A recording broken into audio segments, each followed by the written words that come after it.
Hi, I'm Tim. Welcome to Watchbox, and thanks for logging on. If you love this watch, email me, tmosso at thewatchbox.com. It's in the description below.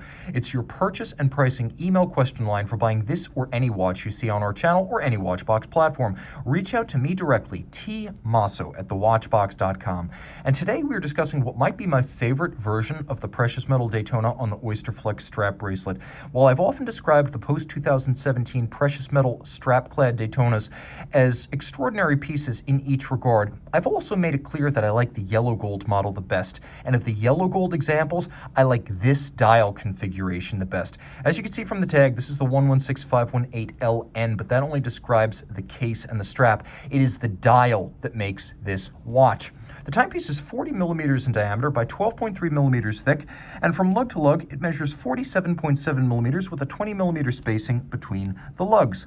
Throw it on my wrist, which is 16 centimeters in circumference. It's a good match. This strap is on the shorter side, so it fits snugly. You can also see that there's plenty of clearance down the barrel. You can see the lugs come nowhere near the edge of my wrist. From overhead, you can see the same thing. I could recommend this watch for a wrist as small as 13.5 centimeters circumference, and you can see that it would fit easily underneath the cuff. Rolex makes its own cases, its own movements, its own clasps and bracelets. So when you buy this watch, it is all Rolex. And what you're looking at here is, make no mistake, a bracelet. Though the Oysterflex is rubber clad and looks like a strap and feels like a strap, there's actually a titanium alloy band through it, so it can't be torn or cut. You can also see that there is a bellows-like system underneath that helps to size and cinch the strap down to your wrist. If you can get close, the spring-like action will hold the watch fast. It also allows an air pocket to build up that better vents the wrist underneath on hot days.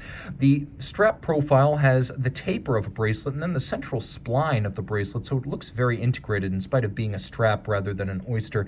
You can see that the clasp includes both the 5mm Easy Link in and out quick adjustment system, and if you look carefully, you can see that there are actually divots drilled inside, and there are 3 divots with little tracks leading into them, and they allow you to use your strap tool to re-anchor the root of the bracelet inside the clasp, so that's another sizing mechanism. Both polish and satin finish externally. You can see there's both a beacon to hook lift lock system. That's your first lock, and then the clamshell is your second lock. There's a kerf underneath that Rolex crown, so you can dig your nail in to pop open the clamshell. The Daytona never adopted the super case from the GMT, the Sub, the Sea Dweller, and the Explorer 2. Instead, we have a fluid and handsome dress watch-like profile. The light does sexy things over that contour, and everything is of high polish, including the lug hoods.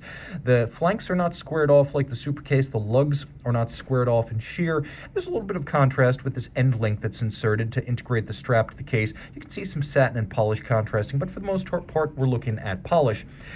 Screw-down crowns and pushers, 100-meter water resistance. You're looking at a trip-lock crown in gold. You know that because 3 dots, so it's trip-lock, and the center one is the largest, which means it's gold. The bezel is scratch-resistant ceramic.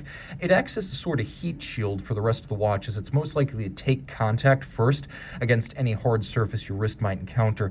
Inside the bezel, you can see deposits that create the characters, so that will avoid tarnish or oxidation over time, ensuring that the characters inside the bezel always contrast strongly with the gloss black of the ceramic. The dial, in fascinating form for a modern Rolex, is a matte black rather than the more common lacquered gloss. We have yellow gold hands, yellow gold indices, and a yellow gold Rolex crown. We also have a few exquisite shocks of red, including the red varnished chronograph seconds hand, the hash marks outboard for the seconds and minutes, and the small red Daytona shock above the constant seconds register at 6 o'clock. What I like about these registers is they have some three-dimensional quality to them. With the concentric circular pattern raised over the dished outer portions, they change the focal point of the eye and create a depth effect on the dial. Underneath the solid caseback, you have a Rolex manufacturer caliber 4130. Automatic winding, bidirectional. It has a 3-day power reserve, 72 hours. Pivots on 44 joules, and it beats away at 28,800 vibrations per hour. It is equipped with a stop second or hacking function, a full balance bridge, and a free-sprung index for shock resistance, an anti-magnetic hairspring alloy called Parachrom Blue. It is blue oxidized niobium zirconium for anti-magnetic resistance, and that hairspring is a handmade Breguet overcoil, which allows the watch to keep excellent time in any position. The watch gets a COSC chronometer certificate as a bare movement.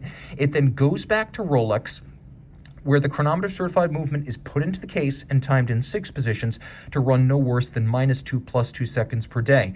That is the superlative chronometer standard. Now, the watch also has a vertical clutch and a column wheel mechanism, so the column wheel makes for crisp feeling and sounding actuation of the chronograph, and the vertical clutch makes for actuation or initiation of the chronograph without any jump of the seconds hand. Because of the vertical clutch, you can also leave the chronograph running full time if you prefer to have center seconds for your viewing ease. That is okay. I'll also mention that this movement, which came out in 2000, was one of the first Rolex calibers to use a rotor bearing for the winding system rather than a jeweled staff, and that makes it still further shock resistant.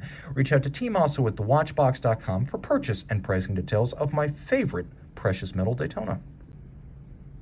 And we are back with the yellow gold Daytona.